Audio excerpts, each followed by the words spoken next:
அப்போ காலம் காலமாக இந்த சமுதாயம் சாதி அப்படின்ற அந்த கட்டமைப்புல இருந்து வெளியில வராமலேயே இருக்கு. 18 வயசு நிரம்பிய 2 பேர், ஒரு ஆணும் ஒரு பெண்ணும் தன்னுடைய வாழ்க்கை இந்த மாதிரி இருக்கணும் அப்படின்னு தீர்மானிக்கும் பொழுது அதுல ஏன் சாதி அப்படின்ற ஒரு விதிமுறையை கொண்டு எழுதுறீங்க அப்படின்றது இன்னைக்கு வரைக்கும் புரியவே இல்லை.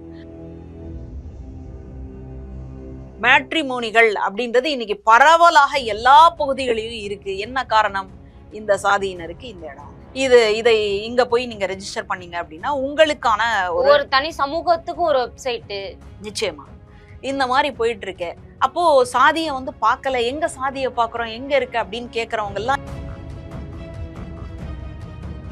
அதை போல மிளகா படியெல்லாம் கையில வச்சிருக்கிறார். ஒரு ஆத்திரத்துல இப்படி ஒரு சம்பவம் நடக்குதுன்னா நீங்க மிளகா பொடியை கொண்டு வர வேண்டிய அவசியம் என்ன? உங்க வீட்டுல நீங்க பெற்றெடுத்த பிள்ளைகளாக இருந்தாலும் அவர்களை கொல்லுவதற்கான அதிகாரம் யாருக்குமே கிடையாது. தாய்மாமனுடைய மகனை கல்யாணத்துக்கு நீ அவனை தான் கல்யாணம் பண்ணிக்கணும் அப்படின்னு நமக்கு ஏற்படக்கூடிய ஒரு சந்தேகம். அப்படிதான் நம்ம அதை பாக்குறோம். ஆனா போஸ்ட்மார்ட்டம் ரிப்போர்ட் என்ன சொல்றாங்க? அதுக்குள்ள அந்த பெண்ணை என்ன பண்ணிருப்பாங்க? ஏற்கனவே அவளுக்கு உடலியல் ரீதியாக துன்புறுத்தல், அடிக்கிறது, அந்த மாதிரியான சம்பவங்கள் நடந்திருக்குன்னு அந்த பெண்ணே சொல்லியிருக்காங்க.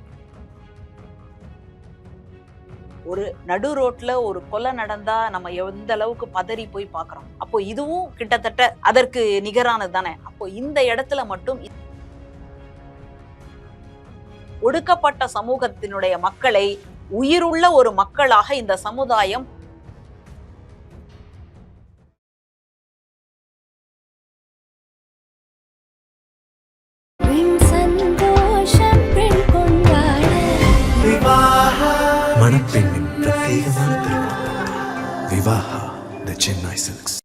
கிங் டிவி நேயர்களுக்கு வணக்கம். இன்றைய சிறப்பு நிகழ்ச்சியில் நம்முடன் இணைந்திருக்கிறார் பேராசிரியர் மஞ்சுளா அவர்கள். வணக்கம் மேம். வணக்கம். ஆணவ படுகொலை அப்படின்றது நாளுக்கு நாள் அரங்கேறிட்டு தான் இருக்கு.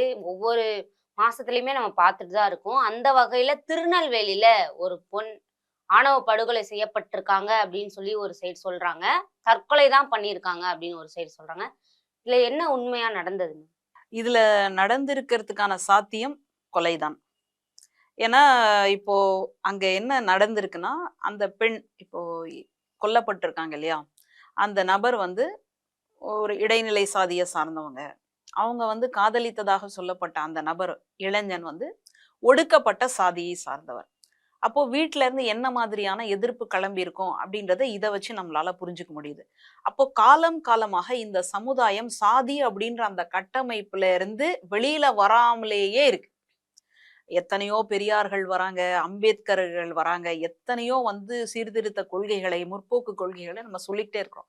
ஆனா அதையெல்லாம் நான் கேட்டுக்கவே மாட்டேன், நான் இப்படித்தான் இருப்பேன் அப்படின்னு அடம் பிடிப்பவர்களை நம்ம என்ன பண்றதுன்னே தெரியல. கவிஞர் இன்குலாப் தான் ஒரு பாடல் பாடியிருப்பார். மனுஷங்கடா நாங்க மனுஷங்கடா, உன்னை போல அவனை போல 8 சாணு ஒசரமுள்ள மனுஷங்கடா, எங்களுக்கும் உங்களுக்கும் ஒண்ணுதான், ரத்தம் அப்படின்றது ஒண்ணுதான், உங்களோட முதுகுக்கு என்ன இரும்புல தோலா, நாங்க ஊடு பூந்தா உங்க மானம் கிழிஞ்சு போகாதா அப்படின்னு ஒரு புரட்சி குரலா வெடிக்கும் அந்த குரல். இது பாடி எத்தனையோ வருஷம் ஆயிடுச்சு.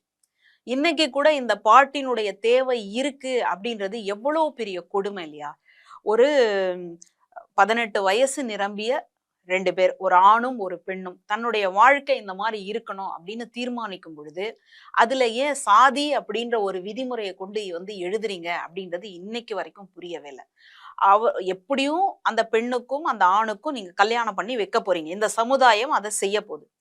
அந்த செய்யக்கூடிய அந்த கல்யாணம் அந்த நபருக்கு, அந்த பெண்ணுக்கு பிடித்தமான ஒரு ஆணையும் அந்த ஆணுக்கு பிடித்தமான ஒரு பெண்ணையும் கல்யாணம் பண்ணி வைக்கிறதுல என்ன கஷ்டம் இருக்கு? அதனாலதான் நம்ம மறுபடியும் தமிழ் சமுதாயம், தமிழ் பாரம்பரியம், தமிழ் மரபு, தமிழ் பண்பாடு இந்த மண்ணில் இருக்கணும் அப்படின்னு சொல்றோம். என்ன காரணம்? தமிழ் பண்பாட்டுல காதல் திருமணம் அப்படின்றது ரொம்ப அங்கீகரிக்கப்பட்ட இயல்பான ஒரு திருமண வாழ்க்கையா இருந்தது. இன்னும் கேட்டா அப்படி காதலிச்சவங்க கல்யாணம் பண்ணிக்கிறது தான் அற வாழ்க்கை அப்படின்னு சொல்லக்கூடிய தமிழ் சமுதாயம் தான் நம்முடைய தமிழ் சமுதாயம். அப்போ இந்த இடத்துல எங்கேருந்து வருது இந்த சாதி பெருமை? நாங்கெல்லாம் அப்படியான பரம்பரை, நாங்கெல்லாம் இப்படியான பரம்பரை. அப்போ அந்த எத்தனையோ வருஷத்துக்கு முன்னாடி அது. ம். இப்ப எல்லாருமே சமமா தான் பார்க்கப்படுறாங்க. எல்லாருமே வந்து ஆண்ட பரம்பரை ஆண்ட பரம்பரை அப்படின்னு சொன்னா அப்ப ஆளப்பட்ட மக்கள் யார்? அதுக்கு பதில் சொல்லுங்க. எல்லாரும் என்ன பேசிக்கிறாங்க அப்படின்னா, நாங்க வந்து எங்க இருந்து வந்தோம் தெரியுமா? நாங்க அப்படியே மேல இருந்து குதிச்சோம். மேல இருந்து குதிக்கிறதுக்கு அறிவியல் ரீதியாக உங்களால உதாரணத்தை காட்ட முடியுமா? வாய்ப்பே இல்ல. ஒரு தாயினுடைய, ஒரு பெண்ணினுடைய அந்த கருவறையில இருந்து தான் அது வந்து விலங்குல இருந்து, பறவையில இருந்து எல்லாமே அப்படிதான் இருக்கு. அப்படி இருக்கிற பட்சத்துல நாங்க வந்து இப்படி யாக குண்டத்துல இருந்து வந்தோம், நாங்க வந்து இப்படி வந்து பிரம்மனுடைய தலையில இருந்து வந்தோம், இந்த மாதிரி பேசுவது என்பது எவ்வளவு பெரிய முட்டாள்தனம். ஆனா இந்த முட்டாள்தனத்தை எல்லாம் புரிஞ்சுக்காம அத வந்து புனிதப்படுத்தி இருக்கிறாங்க பாருங்க. அந்த இடத்துலதான் இந்த சமுதாயம் மயங்கி நிக்குது. அப்போ இந்த புனிதப்படுத்தக்கூடிய இந்த வேலையை நம்ம என்னைக்கு கையில இருந்து விடுறோமோ அப்பதான் இது வந்து சரிப்பட்டு வரும். இன்னைக்கு வந்து ஒரு காலத்துல அதாவது ஒடுக்கப்பட்ட இதெல்லாம் நம்ம சொல்றோம். இன்னைக்கெல்லாம் எங்க நம்ம சாதிய பார்க்குறோம்? இன்னைக்கு எங்கெல்லாம் அந்த மாரி எல்லாம் இருக்கு? நம்ம பக்கத்து வீட்ல யார் இருக்காங்கலாம் நம்ம பேசுறோமா? அப்படின்னு சில பேர் ரொம்ப அறிவாளித்தனமா கேட்கறாங்க. அவங்க கிட்ட நம்ம கேட்கக்கூடிய ஒரே கேள்வி என்னன்னா, உங்க வீடுகள்ல உங்க மகளுக்கோ, மகனுக்கோ திருமணம் பண்ணி வைக்கிறீங்க அப்படின்னா, அப்போ உங்க சாதிய பார்த்து பண்ணி வைக்கிறீங்களா? இல்ல அவங்க எப்படி வேணாலும் புடிச்சவங்கள கல்யாணம் பண்ணிக்கோங்க. இல்ல அரேஞ்ச்டு மேரேஜா இருந்தாலும் கூட பிடித்தமான நம்ம பார்க்கக்கூடிய நமக்களோட இருக்கக்கூடிய அந்த பெண்ணையும் அந்த ஆணையும் நீங்க கல்யாணம் பண்ணி வைக்கிறீங்களா அப்படின்னா சத்தியமா கிடையாது. மேட்ரிமோனிகள் அப்படின்றது இன்னைக்கு பரவலாக எல்லா பகுதிகளிலும் இருக்கு. என்ன காரணம்? இந்த சாதியினருக்கு இந்த இடம், இதை இங்க போய் நீங்க ரெஜிஸ்டர் பண்ணீங்க அப்படின்னா உங்களுக்கான ஒரு தனி சமூகத்துக்கும் ஒரு வெப்சைட். நிச்சயமா இந்த மாதிரி போயிட்டு இருக்கு. அப்போ சாதியை வந்து பார்க்கல, எங்க சாதியை பார்க்குறோம், எங்க இருக்கு அப்படின்னு கேட்கறவங்க எல்லாம் இந்த கேள்வியை ஒரு நிமிஷம் யோசிச்சு பார்க்கணும் அப்படின்றதுதான் என்னுடைய கருத்து. இப்போ இந்த இடம் பாருங்களேன், 6ஆம் தேதி கல்யாணங்க, எல்லாமே முடிவாயிடுச்சு. அந்த இளைஞனுடைய வீட்டுல அந்த ஆனந்த கிருஷ்ணன்னு சொல்றாங்க இல்லையா, அந்த இளைஞனுடைய வீட்டுல ஏத்துக்கிட்டாங்க. இந்த பெண் இவங்களுடைய வீட்டுல வந்து ஏத்துக்கல. பெரும் எதிர்ப்பு, கடும் எதிர்ப்பு. அதையும் மீறி 18 வயசான உடனே, மேஜர் ஆன உடனே அவங்க வந்து தங்களுடைய வாழ்க்கையை தீர்மானிக்கணும் அப்படின்னால பத்திரிக்கையை அடிச்சிட்டாங்க. எல்லாருக்கும் கொடுத்தாச்சு. இன்னும் அதாவது வெள்ளிக்கிழமை போல கல்யாணம் அப்படின்னு சொல்லும் பொழுது அதுக்கு வந்துட்டு எல்லாம் பட்டு புடவையில இருந்து, சத்திரத்துல இருந்து, சாப்பாடு ரெடி பண்றதுல இருந்து எல்லாமே தயார் நிலையில, என்ன தேவையோ எல்லாமே ரெடி பண்ணிட்டாங்க. எல்லாமே தயார் நிலையில இருக்கு. ஆனா மணமகள் மட்டும் இல்ல அப்படின்னா அந்த மணமகனுடைய நிலைமையை யோசிச்சு பாருங்களேன். ஆசையா விரும்பி காதலிச்ச ஒரு பெண் இன்னைக்கு வந்து இல்ல, அவளை எங்கேயுமே பார்க்க முடியாது, அவ்வளவுதான் போயாச்சு அப்படின்னு ஒரு இடம் இருக்கு பாருங்களேன். அதை நினைச்சே பார்க்க முடியல நம்மளால. அந்த இடத்துல ஏன் வந்து ஒரு ஆணையோ அல்லது ஒரு பெண்ணையோ ஏன் கொண்டு வந்து நிறுத்துறீங்க? இதுல பல காலமாக இந்த ஒடுக்கப்பட்ட சமூகம் மீது இந்த சமுதாயம் ஒரு பெரிய வன்மத்தை கக்கிக்கிட்டே இருக்கு. கொஞ்ச நாள் முன்னாடிதான் கவின் அவர்களுடைய படுகொலையை நம்ம பார்த்தோம். அதுவும் பாத்தீங்கன்னா ஏதோ ஆத்திரத்துல நடந்துருச்சு, ஏதோ கோபத்துல நடந்துருச்சு, ஏதோ தெரியாம நடந்துருச்சு அப்படின்னு சொன்னாங்க. ஆனா தீர விசாரிச்சு பார்க்கும் பொழுதுதான் அந்த கவின் வந்து யார காதலிச்சாரோ அந்த பெண்ணினுடைய சகோதரரே சுர்ஜித் அவர்களே வந்துட்டு கையில வந்து கத்தியோட தான் வந்திருக்காரு. அதை போல மிளகா பொடியெல்லாம் கையில வச்சிருக்கிறாரு. ஒரு ஆத்திரத்துல இப்படி ஒரு சம்பவம் நடக்குதுன்னா நீங்க மிளகா பொடியை கொண்டு வர வேண்டிய அவசியம் என்ன? அப்போ எல்லாமே ப்ரீ பிளான்ட், ஏற்கனவே திட்டமிட்டபடி அந்த இடத்துக்கு கூட்டிட்டு வந்து அவர் கண்ணில் வந்து மிளகாத்தூளை தூவி அதுக்கப்புறம் வெட்டணும் அப்படின்றது எல்லாத்தையும் வந்து திட்டமிட்டு இருக்காங்க. ஆரம்பத்துல என்ன நினைச்சோம், சகோதரர் மட்டும்தான் இப்படி பண்ணிட்டார் போல இருக்குன்னு. அப்புறமா தான் தெரிய வருது அதற்கு வந்து உடந்தையாக அவங்களுடைய குடும்பமே மாறி இருக்குன்னு. அப்போ உங்களுக்கு யார் அந்த தைரியத்தை கொடுத்தாங்க? உங்க வீட்டுல நீங்க பெற்றெடுத்த பிள்ளைகளாக இருந்தாலும் அவர்களை கொல்லுவதற்கான அதிகாரம் யாருக்குமே கிடையாது. கௌரவம்னு சொல்றாங்களே மேம், சுத்த அயோக்கியத்தனம் அது. எப்படி வந்து அதுல கௌரவம் வரும்? அப்படின்னா அப்போ உங்களை எல்லாம் இந்நேரம் வந்து அரசாங்கம் கூப்பிட்டு வச்சு விருது கொடுத்துருக்கணும்ல, உங்களுக்கெல்லாம் ஒரு சிலையை வச்சிருக்கணும் இல்லையா? கடற்கரை, சென்னை கடற்கரையில பாத்தீங்கன்னா மெரினா கடற்கரையில தமிழுக்காக உழைத்தவர்கள், இந்த சமுதாயத்திற்காக உழைத்தவர்களுக்கு வரிசையா சிலை வச்சிருக்கோம். அப்ப இந்த மாதிரி இருக்கிறவங்களை எல்லாம் கொண்டு வந்து சிலையில நிறுத்தி இருக்கணும் இல்லையா? இவங்க வந்து கௌரவத்திற்காக இந்த மாதிரி பண்ணாங்கன்னா இது பச்சை அயோக்கியத்தனம். அதுக்கு இந்த மாதிரியான ஒரு பேர்களை வச்சு, நம்ம ஊர்ல ஒரு பழமொழி சொல்லுவாங்க, கோபுர தரிசனம் கோடி புண்ணியம். நான் கூட அதை கேட்டு புல்லரிச்சு போயிருக்கேன். பா, கோபுர தரிசனத்தை இன்னைக்கு வந்து ரொம்ப அவசர அவசரமா ஓடிட்டு இருக்கிறோம். கொஞ்ச நேரம் நின்னு நிதானிச்சு பாக்குறதுக்கு கூட முடியல. அப்போ கோபுரத்தை பார்த்தாலே கோடி புண்ணியம் அப்படின்னு சொல்லும் பொழுது கோபுரத்தையாவது நம்ம பார்த்து வழிபாடு பண்ணிட்டு போயிடலாம் அப்படின்னு நினைக்கிறோம். ஆனால் உண்மை என்ன? சில சமூகத்தவர்களை கோவிலுக்குள்ளேயே அனுமதிக்கல. நீ வெளியிலேயே இருந்து கும்பிடு அப்படின்னு சொல்லும் பொழுது அதற்கு ஒரு பழமொழி வேணும். என்ன பழமொழியை கொடுக்கலாம், எந்த பழமொழியை சொன்னா அவர்கள் மயங்குவார்கள் அப்படின்னு பார்த்த உடனே கோபுர தரிசனம் கோடி புண்ணியம். கோபுரத்தை பார்த்தாலே உனக்கு கோடி புண்ணியம் கிடைக்கும் பொழுது நீ ஏன் கருவறைக்குள்ள வர? எதுக்கு பாவம் நீ கஷ்டப்பட்டு, உனக்கே 1000 வேலை இருக்கு, நீ ஏன் அந்த வேலையெல்லாம் விட்டுட்டு அப்படியே இந்த லைன்ல நின்னு நீ உள்ள வந்து பார்க்கணும்? நீ கோபுரத்தை பார்த்துட்டு நீ பாட்டுக்கு தம்பி உன் வேலையை பாருப்பா அப்படின்னு சொல்ற மாதிரி எவ்வளவு குளோரிஃபை பண்ணி எவ்வளவு புனிதப்படுத்தி அந்த பழமொழியை வச்சிருக்கிறாங்க அப்படின்றது நமக்கு அப்புறமா தான் தெரிய வருது. இந்த மாதிரிதான் பல்வேறு விஷயங்களை வந்து வஞ்சகத்தன்மையோட இங்க கொண்டு வந்து புகுத்தி இருக்கிறாங்க அப்படின்னு தான் நம்ம பாக்குறோம். இப்ப இந்த சம்பவத்தை எடுத்து பாருங்க. திருநெல்வேலி பகுதியில நடந்திருக்கு. இந்த பெண் வந்துட்டு இடைநிலை சாதியை சார்ந்தவர். இப்போ என்ன நடந்திருக்கு, நமக்கு சாதாரணமா முதல்ல வந்த செய்தி என்ன அப்படின்னா, திடீர்னு அந்த பெண் வந்து உடல்நிலை பாதிக்கப்பட்டிருக்கா. எதனால? மயக்கம் அடைஞ்சிட்டா. உடனே அவங்க வீட்டுல இருக்கக்கூடிய பெற்றோர்கள்லாம் அவசர அவசரமா மருத்துவமனைக்கு எடுத்துட்டு போயிருக்காங்க. சரியா தானப்பா இருக்கு, இதுல எந்த குழப்பமும் இல்லையே, பிரச்சனையும் இல்லையே. ஆனா கழுத்துல காயம் இருக்கு. கழுத்துல எப்படிங்க காயம் வரும்? நீங்க விழுந்துட்டீங்க அப்படின்னா முட்டியில காயம் வரும், கையில காயம் வரும், மண்டையில கூட காயம் வரும். கழுத்துல காயம் வருது அப்படின்னு சொன்னா அதுக்கு அப்போ வேற ஏதோ ஒண்ணு நடந்திருக்கணும்.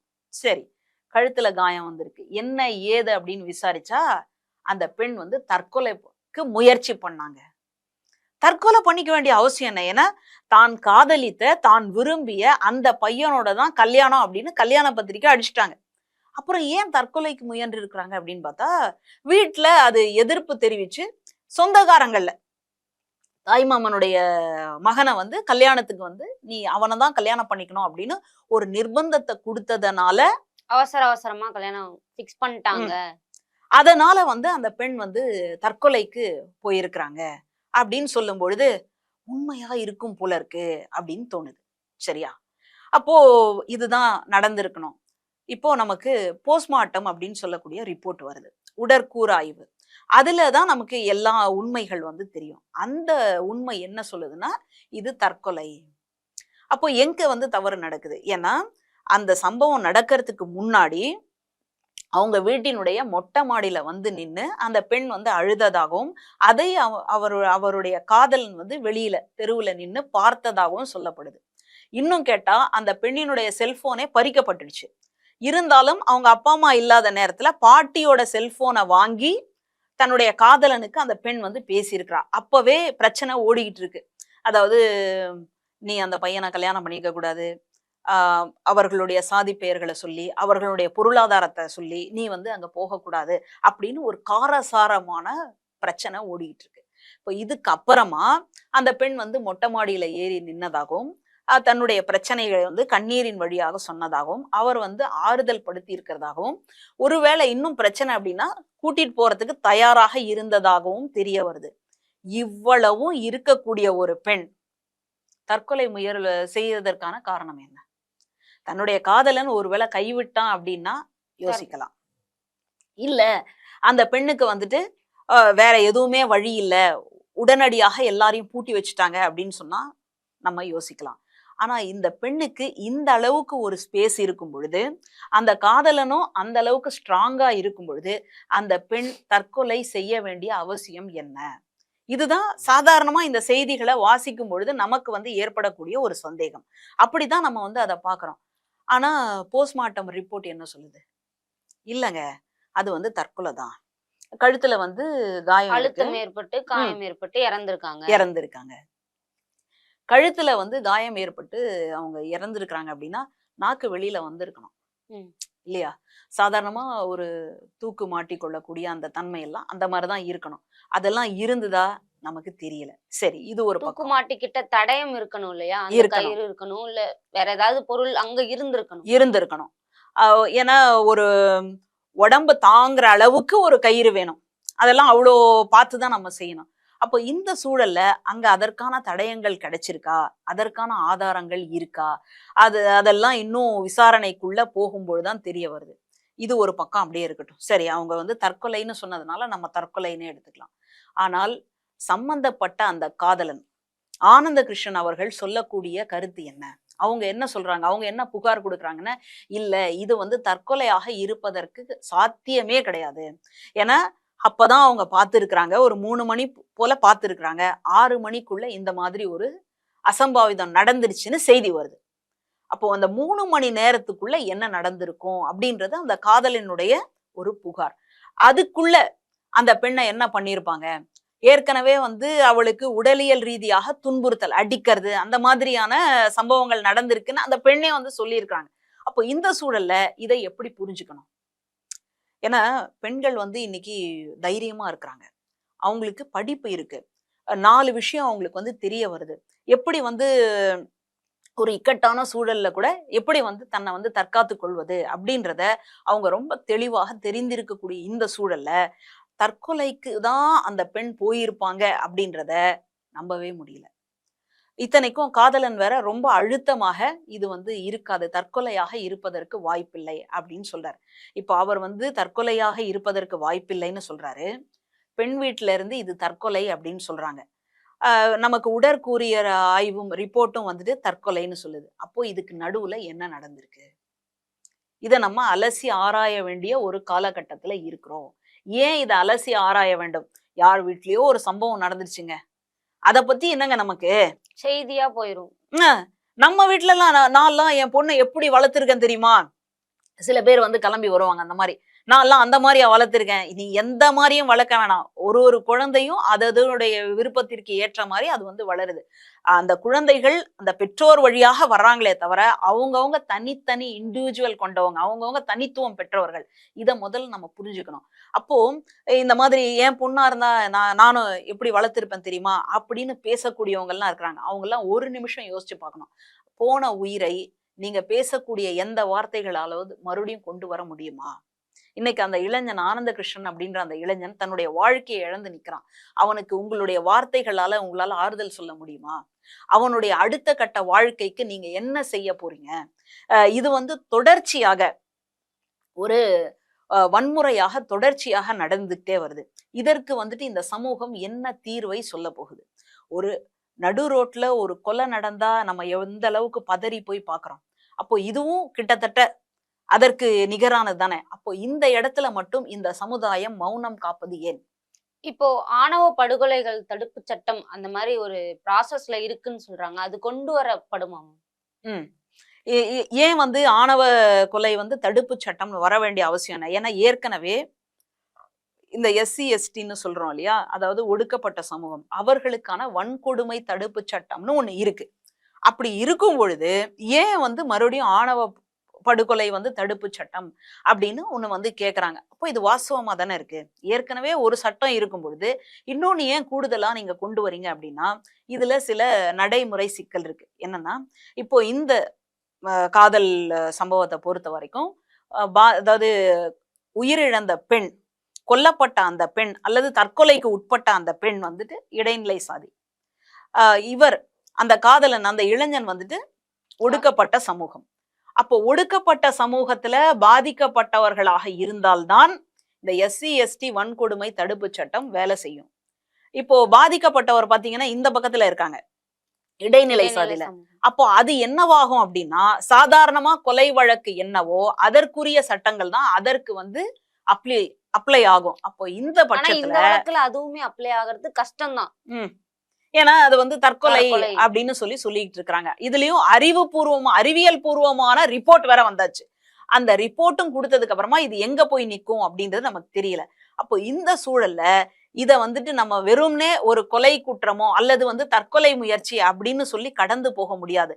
அங்க ஒரு ஆணவ படுகொலை அப்படின்னு சொல்லக்கூடிய அதுதான் நடந்திருக்கு. அப்போ ஒரு இளைஞனுடைய வாழ்க்கைய நம்ம கவலைக்கிடத்துக்கு உள்ளாக்கிட்டோம். இப்போ இந்த சூழல்ல தான் நமக்கு ஆணவ படுகொலை தடுப்பு சட்டம் அப்படின்றது ரொம்ப தேவையா இருக்கு. ஆரம்பத்துல இத பத்தி நம்ம நிறைய பேசிக்கிட்டே இருக்கிறோம். இதற்காக விசிகாவுல இருந்து கம்யூனிஸ்ட் தொண்டர்கள்ல இருந்து எல்லாரும் குரல் கொடுத்துக்கிட்டே இருக்கிறாங்க. இன்னும் கூட ஒன்றிய அரசுக்கெல்லாம் அழுத்தம் கொடுத்து இது மாதிரியான சட்டங்கள் கொண்டு வர வேண்டும் அப்படின்னு நம்ம சொல்றோம். ஆனாலும் இதுவரைக்கும் இன்னும் அந்த சட்டம் நடைமுறைக்கு வரவில்லை. இது ஒரு பக்கம். இன்னொரு பக்கம் போக்சோ மாதிரியான சட்டங்கள் இருக்கு. அதாவது 18 வயசுக்கு உட்பட்ட ஆண் குழந்தையோ அல்லது பெண் குழந்தையோ பாலியல் ரீதியாக துன்புறுத்தப்படும் பொழுது அவர்கள் அந்த துன்புறுத்தக்கூடியவர்களுக்கு மேல் பாயக்கூடிய சட்டம் தான் போக்சோ சட்டம். போக்சோ சட்டம் வந்துடுச்சு. ஆனால் பாலியல் குற்றங்கள் தடுக்கப்பட்டனவா? பாலியல் குற்றங்கள் குறைந்திருக்கா அப்படின்னு கேட்டா இல்ல. அப்போ சட்டம் வந்தாலும் இன்னொரு ஒரு முக்கியமான ஒரு விஷயத்த நம்ம செய்ய வேண்டியது இருக்கு. இந்த சமுதாயத்திற்கு அந்த ஒரு கடமை இருக்கு. என்ன அப்படின்னு கேட்டா, ஒவ்வொருத்தரையும் மன ரீதியாக அவங்களுடைய மனமாற்றத்தை ஏற்படுத்த வேண்டும் அப்படின்றது. இப்ப யோசிச்சு பாருங்க. இப்ப சமீபத்துல யுஜிசில அந்த மானிய உயர்கல்வி மானிய குழு இருக்கு இல்லையா, அதுல இருந்து ஒரு சட்டம் வந்தது. என்ன? சம வாய்ப்பு. அதை ஒழுங்குபடுத்தக்கூடிய ஒரு சட்டம், ஒரு திருத்தம் கொண்டு வந்தது. அது எதற்காக அது கொண்டு வரப்பட்டது அப்படின்னு கேட்டா, இந்த ஐஐடி, ஐஐஎம் போன்ற உயர்கல்வி துறைகள்ல அந்த இடத்துல ஒடுக்கப்பட்ட சமூகத்தை சார்ந்த மாணவர்கள் சேர்றாங்க. எதன் அடிப்படையில சேர்றாங்க? அவர்களுக்குன்னு உரிமை ஒண்ணு கொடுத்திருக்கோம் இல்லையா, அவர்களுக்கான இடஒதுக்கீடு அடிப்படையில சேர்ந்திருக்காங்க. அந்த மாணவர்களை அந்த நிர்வாகம் எப்படி நடத்துது, அந்த கல்வி நிறுவனம் எப்படி நடத்துச்சு அப்படின்னா, ஏதோ ஒரு தப்பு பண்ணியிருக்கிறாங்க அசைன்மெண்ட் எழுதுறதுலயோ அல்லது மார்க்லயோ, அப்போ உடனே நீ எல்லாம் இதுல இடஒதுக்கீட்டுல இருந்து வந்த, உனக்கெல்லாம் என்ன அறிவு இருக்கு அப்படின்னு அந்த மாணவர்கள் எல்லாரும் சேர்ந்து இருக்கிற இடத்துல ஒரு ஆசிரியரோ அல்லது ஒரு துணைவேந்தரோ பேசும் பொழுது அந்த மாணவருடைய நிலை என்ன? இப்படி மன உளைச்சலுக்கு ஆளான மாணவர்கள் தூக்கிட்டு தற்கொலை செய்து கொள்வது அல்லது விஷம் அருந்தி தற்கொலை செய்வது, இந்த மாதிரி தற்கொலைக்கு தள்ளப்பட்டார்கள். அந்த தற்கொலைக்கு தள்ளப்பட்ட அந்த உயிர்களுக்கு நியாயம் தேடுவதற்காகத்தான் இப்படி ஒரு வழக்கே தொடுக்கப்பட்டுச்சு.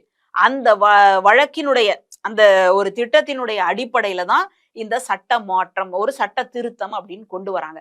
அது கொண்டு வந்ததுக்கு அப்புறமா அது நடைமுறைப்படுத்தப்பட்டுச்சா? இல்ல இல்ல. யார் அதற்கு எதிராக போராடுறாங்க அப்படின்னா, தடுக்கிறாங்க.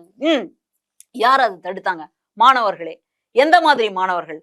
அதாவது உயர் சாதியினர், ஆதிக்க சாதியினர் சொல்லக்கூடிய மாணவர்கள் இந்த திருத்தம் வந்தா அப்போ எங்களுடைய நிலைமை என்ன ஆகுறது, நாங்க என்னவாயிடுவோம், இப்போ அவங்க ஒரு பொய்யான குற்றச்சாட்டு வச்சா அப்போ எங்க மேல தண்டனை பாயுமே, எங்களுக்கு எதிரானது அப்படின்னு சொல்லி அந்த கல்வி நிறுவனத்துல இருக்கிறவங்களே, அந்த கல்வியாளர்களே இந்த மாதிரி ஒரு போராட்டத்தை நடத்தினால் நம்ம எங்க போறது? அப்போ ஒடுக்கப்பட்ட சமூகத்துக்கு கிடைக்க வேண்டிய நீதி கடைசி வரைக்கும் இழுபறியாகவே இருக்கே தவிர, ஒடுக்கப்பட்ட சமூகத்தினுடைய மக்களை உயிருள்ள ஒரு மக்களாக இந்த சமுதாயம் பார்க்க மறுக்கிறது அப்படின்றதுதான் இங்க நமக்கு வெளிப்படையாக தெரியுது. அப்போ மனமாற்றத்தை நீங்கள் கொண்டு வர வேண்டும். மனமாற்றம் இல்லை அப்படின்னு சொன்னா என்ன நடக்கும்? இப்போ கூட இந்த சம்பவத்துல போஸ்ட்மார்ட்டம் ரிப்போர்ட்ல இப்படி வந்திருக்கு அப்படின்னு சொல்றாங்க. அது உண்மையான ரிப்போர்ட்டா அல்லது யாருடைய அழுத்தத்தால இப்படி ஒரு ரிப்போர்ட்டை வெளியிட்டு இருக்காங்களா? அப்போ யார் அழுத்தம் கொடுத்தது? இல்ல அங்க இருக்கக்கூடியவங்க எல்லாருமே ஒடுக்கப்பட்ட சமூக மக்களை மனிதர்களாக கூட பார்க்க முடியாத ஒரு மக்கள் அங்க இருக்கிறாங்களா? இப்படி பல்வேறு சந்தேகம் நமக்குள்ள இருக்கு. அதனால சட்டம் என்பது நிச்சயமா வேணுமா? வேணும். அதை தாண்டி அதோட சேர்த்து மக்களினுடைய மனமாற்றம் என்பது முக்கியமாக கொண்டு வரப்பட வேண்டும். இன்னைக்கு அரசியல்ல இருந்து எல்லா தளங்கள்லயும் சாதி, நாங்க எங்க சாதி இருக்கிறாங்க, எங்க ஆளுங்க உள்ள இருக்கிறாங்க, எங்க ஆளுங்களை தாண்டி வர முடியுமா, என்ன தொட்டுட்ட என் சாதிக்காரன் சும்மா இருப்பானா அப்படின்னு பேசக்கூடிய இந்த வசனங்களுக்கெல்லாம் முற்றுப்புள்ளி வைக்க வேண்டும். சாதி ரீதியாக இயங்குறோம் அப்படின்னு சொல்ற இடத்துல எல்லாம் அரசு கொஞ்சம் கவனம் வைத்து அதையெல்லாம் சரியான பாதையில மாற்றி விட வேண்டும். சாதியை தாண்டி மனிதநேயம் அப்படின்றது பெருசு. காதல் என்பது இந்த தமிழ் சமுதாயத்தினுடைய ரொம்ப இயல்பான ஒரு போக்கு. அதை நாடக காதல்னு கொச்சைப்படுத்துவது, இல்ல பெண்கள் ஒரு பைக்லயும் ஒரு ஜீன்ஸ் பேண்ட் போட்டு கூலிங் கிளாஸ் போட்டு வந்தா பெண்கள் உடனே அவங்க பின்னாடி போயிடுவாங்க அப்படின்னு பேசுவது எல்லாமே விரோதமான ஒரு போக்குதான். அப்போ பெண்கள் அந்த அளவுக்கு மலினமானவர்களா, இல்ல ஒரு ஜீன்ஸ் பேண்ட்டை பார்த்தாலே பெண்கள் போகக்கூடிய அளவுக்கு அவங்கள சித்தரிக்கிறாங்க இல்லையா, அவர்களுடைய மனநிலையை பத்தி நம்ம என்னைக்காவது கேள்வி கேட்டிருக்கோமா? அப்போ இந்த மனநிலையை நாம் அடிச்சு உடைச்சாதான் ஒரு சமத்துவ சமுதாயம், குறைந்தபட்சம் ஒடுக்கப்பட்ட மக்களை ஒரு மனிதர்களாக நினைக்கக்கூடிய ஒரு நிலை உருவாகும் அப்படின்றதுதான் என்னுடைய கருத்து. இதுவரை எங்களுடன் பல்வேறு கருத்துக்களை பகிர்ந்தமைக்கு நன்றி.